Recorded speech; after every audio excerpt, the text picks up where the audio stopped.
하나님 아버지, 우리 주 예수 그리스도로부터는 은혜와 평강이 이 자리에 계신 여러분과 함께 하시길 주님의 이름으로 축원합니다. 엘리야 선지자는 자타가 공인하는 능력의 선지자입니다. 그런데 오늘 우리가 함께 읽은 교회력 구약의 말씀에서는 무력하고 힘없는 필부의 모습을 보여주고 있습니다. 로뎀나무 아래서 죽기를 갈구하는 모습을 보면 살만 나지 않으니 차라리 죽는 게 낫다며 심각한 우울감에 빠진 것 같습니다. 성경에 언급되는 신앙의 거장들도 이렇게 우울해질 수 있다고 하는 것을 보고 저는 꽤나 위로를 받고 있습니다. 왜냐하면 우리가 절망하고 고독하는 순간에도 엘리야를 만나주셨듯이 저도 만날 수 있고, 엘리야를 도와주셨듯이 저에게도 하나님께서는 도움이 되고, 또한 우울에 빠진 그 신앙의 선조들에게도 새 힘을 주셨듯이 우리에게도 새 힘을 주신다고 하는 것을 깨닫기 때문입니다. 2800년 전 엘리야의 이야기가 아주 우리에게 큰 힘이 됩니다. 열왕기상 18장을 보면 유명한 사건이 기록되어 있죠. 엘리야는 이방신 바알과 아세라를 섬기는 이방의 선지자 850명과 싸워 이기는 전무후무한 승리를 거두게 됩니다.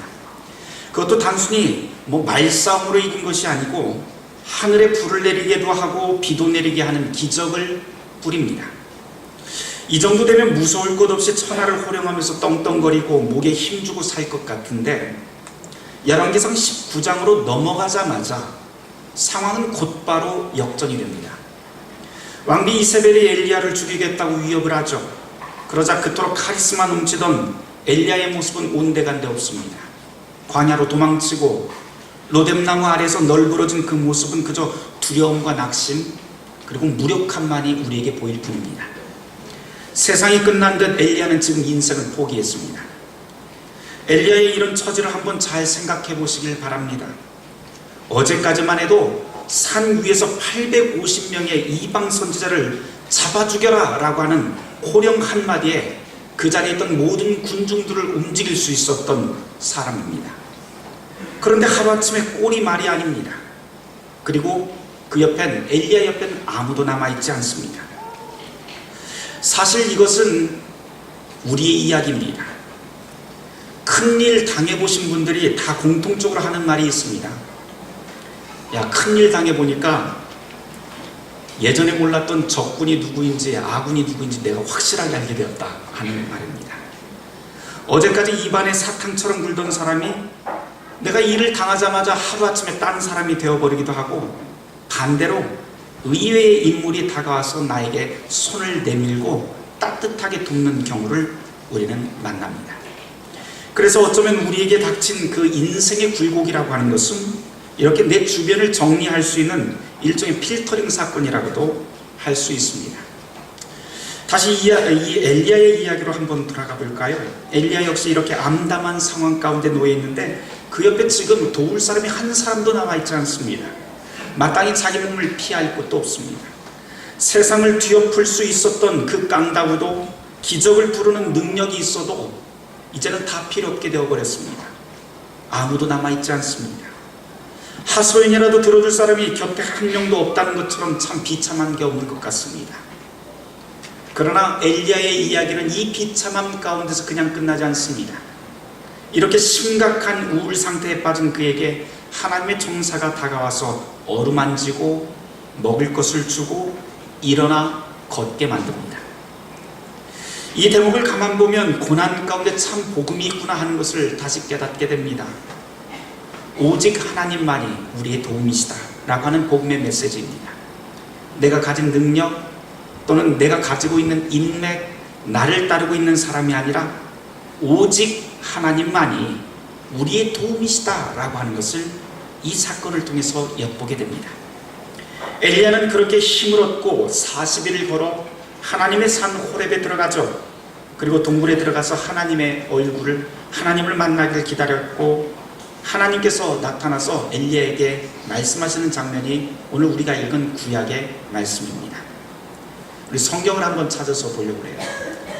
열왕기상 19장 11절 12절 말씀을 한번 찾아보시길 바랍니다.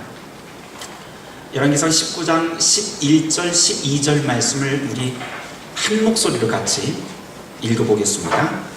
여호와께서 이르시되 너는 나가서 여호와 앞에서 산에 서라 하시더니 여호와께서 지나가시는데 여호와 앞에 크고 강한 바람이 산을 가르고 바위를 부수나 바람 가운데 여호와께서 계시지 아니하며 바람 후에 지진이 있으나 지진 가운데도 여호와께서 계시지 아니하며 또 지진 후에 불이 있으나 불 가운데도 여호와께서 계시지 아니하더니 불 후에 세미한 소리가 있는지라. 아멘.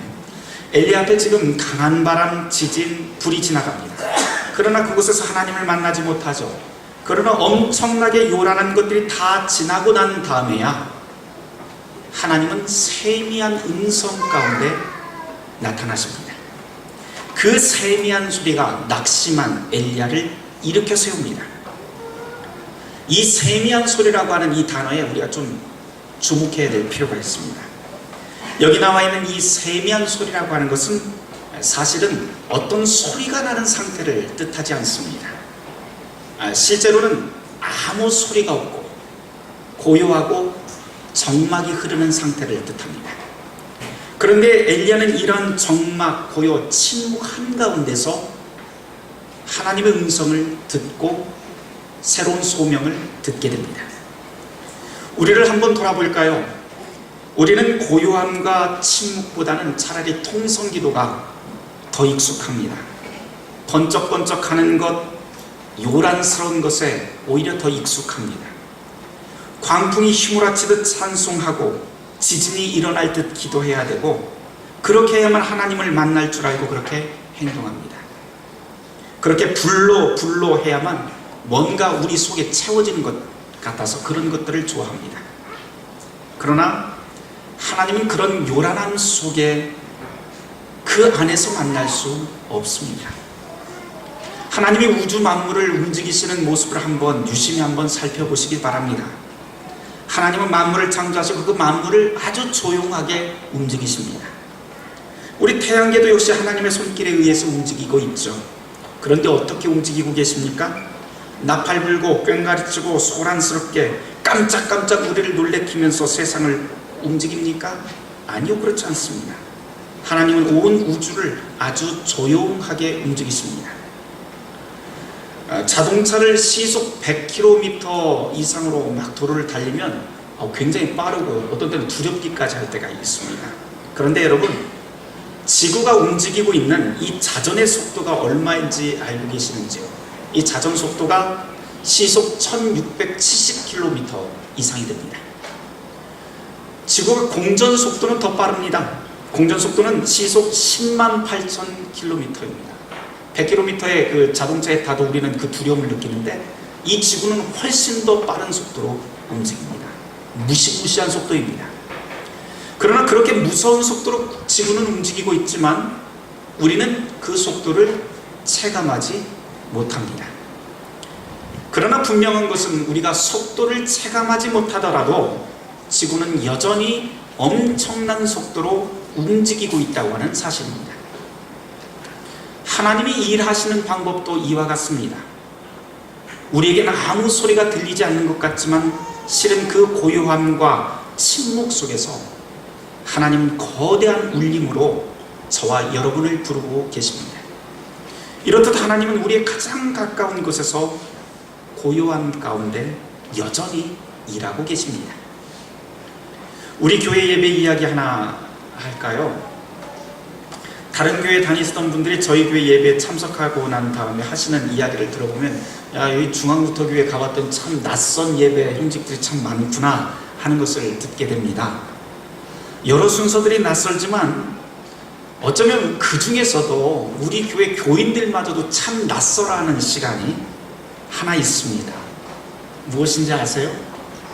죄의 고백과 용서 시간에 한 중간에 들어있는 침묵 기도의 시간입니다. 우리가 모두 함께 일어나서 공동으로 죄를 고백하고 한 주간에 우리의 삶을 되돌아보면서 참여하며 잠깐 동안 침묵하는 참회의 기도 시간입니다. 어떤 분이 그러더라고요. 목사님 왜 이렇게 침묵 기도 시간이 길어요? 하고 저한테 묻습니다. 근데 여러분, 실은 어림잡아도 1분도 안 되고요. 거의 한 30초밖에 되지 않습니다. 시간으로 따져보면 아주 짧은 시간이죠. 그런데 이 시간 동안 우리는 아무 소리도 내지 않습니다. 그리고 그저 고요한 정적만 흐르도록 내버려 둡니다. 어떤 교회에서는 침묵기도 하자고 한 다음에 배경음악을 멋지게 은은하게 깔기도 합니다. 그러나 우리 교회 예배에서는 그런 인위적인 소리는 모두 다 올스톱 시킵니다. 그런데 참 이상한 것은 일주일 내내 다양한 소음 속에서 살다가 소리가 없는 그 30초, 1분도 안 되는 그 짧은 시간을 모두가 다 낯설어 합니다. 그냥 기도 시간이면 또 소리도 좀 내고 음악도 좀 멋지게 깔면 안 될까요? 도대체 왜 예배에 이런 낯선 침묵의 시간을 만들어 놓았습니까? 저에게 그런 질문들을 가끔 하십니다. 여러 이유가 있지만 저는 이 엘리야의 이야기 속에서 그 이유를 찾곤 합니다. 광풍과 지진 둘이 아니라 세미한 음성 속에서 모든 것이 정지하고 침묵해 있는 듯한 그 짧은 시간 속에서 엘리야는 하나님을 만나게 됩니다. 그 때문에 우리 역시 어떤 잡다한 방해 없이 하나님의 음성을 듣고 그 침묵의 시간 동안 하나님이 움직이지 않는 것이 아니라 그 침묵의 시간 동안 하나님이 움직이고 일하는 것을 만나는 것, 그것이 바로 우리의 침묵 기도의 시간입니다. 오늘 복음서로 읽은 마태복음 14장 말씀도 같은 맥락에서 우리가 읽어볼 수 있습니다. 배를 타고 가던 제자들이 풍랑을 만나서 위험한 상황에 이르게 되죠. 절체절명의 순간 배 안의 사람들은 어디서도 도움을 받을 수 없다는 것을 깨닫게 됩니다. 여기에서 이 복음서 마태복음 14장의 말씀에 나와 있는 이 구절을 우리가 제자들과 예수님의 상황을 좀 구분해서 좀 대비해 보는 것이 좋을 것 같습니다. 제자들은 무리를 지어서 배를 타고 호수를 건넙니다. 그러나 예수님은 홀로 산으로 올라가십니다. 군중들과 함께 있는 것이 아니었죠. 예수님께서 그렇게 하신 이유는 군중들과 떨어져서 하나님의 세미한 음성을 듣기 위한 시간을 가지신 것입니다. 그 후에 마태복음 14장 24절로 넘어가면 곧바로 풍랑이 있는 호수 한가운데로 그 상황이 변하게 됩니다. 마태복음 14장 25절 여러분들 한번 펼쳐서 보실까요? 거기에 보면 시간은 밤 사경으로 되어 있습니다. 이 밤 사경이라고 하는 것을 우리식으로 환산을 하면 새벽 3시입니다. 새벽 3시면 말 그대로 어둠이 모든 것을 지배하는 시간이고 깊은 잠에 빠질 시간이고 누구의 목소리도 들리지 않는 고요한 시간이어야 됩니다. 침묵이 있어야 될 이 시간에 제자들에겐 온통 폭풍 소리만 들려옵니다. 폭풍이 일자 제자들은 당황했고 그 똑같은 시간에 예수님은 홀로 있지만 당황하지 않습니다. 상식적으로 한번 생각해 볼까요? 제자들은 지금 안전한 배 위에 무리를 지어 있고 예수님은 불안전하고 위험한 바다 위에 홀로 서 계십니다. 그런데 배 위의 제자들은 배 위에서 두려워 떨고 있고 예수님은 위험하다고 하는 그 폭풍을 뚫고 물 위를 걸어오십니다. 폭풍 소리에 사로잡힌 제자들은 자기 선생님조차 알아보지 못하고 유령이라고 무서워 소리 지릅니다. 그나마 베드로는 스승을 알아보고 물 위를 걷기를 희망하죠. 그러나 동료들의 배에서 내린 베드로는 물에서 그대로 곤두박질 칩니다. 예수님은 이런 베드로를 보고 믿음이 적은 자여 왜 의심하느냐 라고 책망하십니다. 여기 나와 있는 의심이라고 하는 말을 유심히 보시길 바랍니다. 원래 헬라어로는 디스타조라고 하는 말인데요. 원래 뜻은 두 갈래로 나뉜 마음이라고 하는 뜻입니다. 고난의 순간이라고 하는 것은 우리에게 닥친 그 시련의 순간이라고 하는 것은 적군과 아군을 식별하게 만드는 능력도 있지만 동시에 이렇게 우리의 신앙을 돌아보게 만드는 힘이 있습니다. 우리의 본성은 너무 약해서 주님을 믿는다고 하면서도 실은 어떤 때 보면 두 갈래로 나뉜 마음을 가지고 의심하기 일쑤입니다. 그리고 마음이 두 갈래로 나뉘는 순간 우리는 베드로처럼 물에 빠져들어갑니다. 이건 비극입니다. 두 마음을 가지고 있다는 것, 그것은 비극입니다. 그러나 성경은 여기에서 끝나지 않습니다. 예수님은 이렇게 의심하고 물에 빠져들어가고 있던 베드로의 손을 즉시 잡았다는 사실을 우리는 기억해야 됩니다. 그리고 주님은 여기서 한 발 더 나아갑니다. 베드로뿐만 아니라 베드로의 동료들이 모두 다 함께 타고 있던 배 위로 올라가십니다. 그 후에 어떤 일이 일어났는지 여러분들 아시는지 모르겠습니다. 우리가 같이 읽었지만 32절 말씀 한번 찾아서 같이 읽어보도록 할까요? 마태복음 14장 32절부터 시작. 배에 함께 오름에 바람이 그치는지. 저는 이 구절이 굉장히 사무칩니다. 베드로는 배의 동료들과 함께 예수를 기다리지 않습니다. 대신에 혼자서 예수님을 만나기 위해서 배에서 내려갑니다. 간혹 우리도 이렇게 할 때가 있습니다. 내 자신만의 기적을 위해서, 내 자신만의 기적과 성공을 위해서 우리와 함께 배에 탄 사람들을 버려둡니다.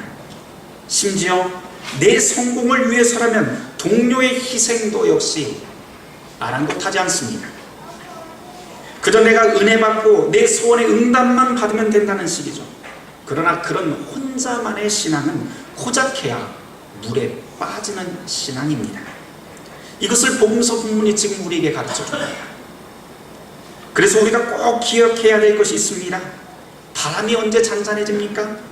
그것은 예수님이 베드로의 손을 잡고 곧바로 동료들이 있던 그 배 위에 올랐을 때 바람이 잔잔해졌다고 우리에게 가르쳐 줍니다.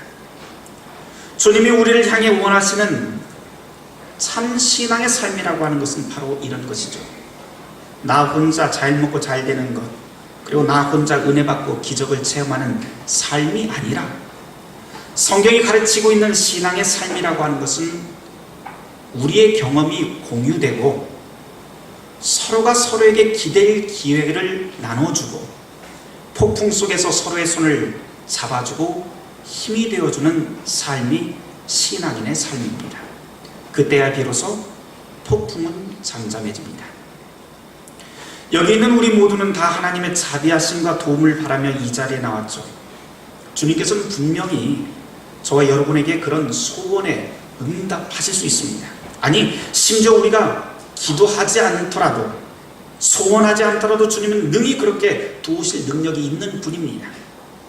그러나 주님께서 우리를 향해 정말 한 가지 더 원하시는 것이 있다면 그것은 우리의 기도가 나 혼자만을 위한 기도가 아니라 우리의 동료와 이웃을 위한 삶을 살길 원하신다는 사실입니다. 그리고 그런 하나님의 음성은 다른 요라는 곳에서 들리는 것이 아니라 세미한 가운데, 바로 각 사람에게 세미한 가운데 이웃 한가운데서 들려주고 있다는 사실을 우리는 성경에서 보게 됩니다. 그 때문에 우리는 시련 한가운데서라도 하나님의 세미한 음성을 들을 만한 시간이 필요합니다.